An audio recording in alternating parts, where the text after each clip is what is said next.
Ciao, soy Beatrice Oppici, soy consultora en marketing digital y especializada en redes sociales. Actualmente trabajo en Habitant, donde desarrollo estrategias digitales a través de las métricas que nos ofrece Facebook, LinkedIn o Instagram.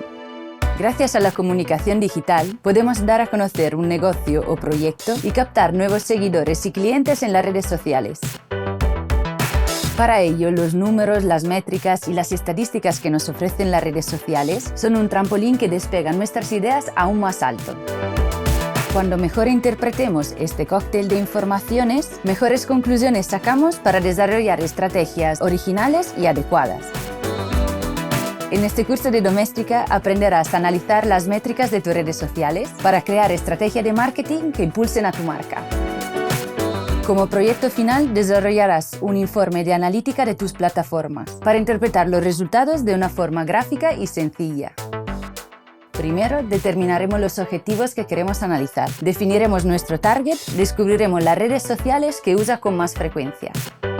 Luego seleccionaremos los canales en los que llevar a cabo nuestra estrategia. Conoceremos las principales métricas para medir nuestras performances online. Aquí veremos herramientas externas y propias de las redes sociales para extraer datos. Después, aprenderemos a crear un dashboard para visualizar nuestros resultados y alcanzar objetivos concretos de notoriedad, engagement y captación. Por fin, interpretaremos los datos. Haremos un informe de social media que refleje los resultados y veremos cómo mejorarlos. Al finalizar el curso, podrás descifrar y evaluar los resultados de tus redes sociales y tomar las decisiones correctas para conectar con tu audiencia. Este curso está dirigido a todas las personas que quieran optimizar su estrategia en las plataformas digitales a través de los datos que nos ofrece el mundo online.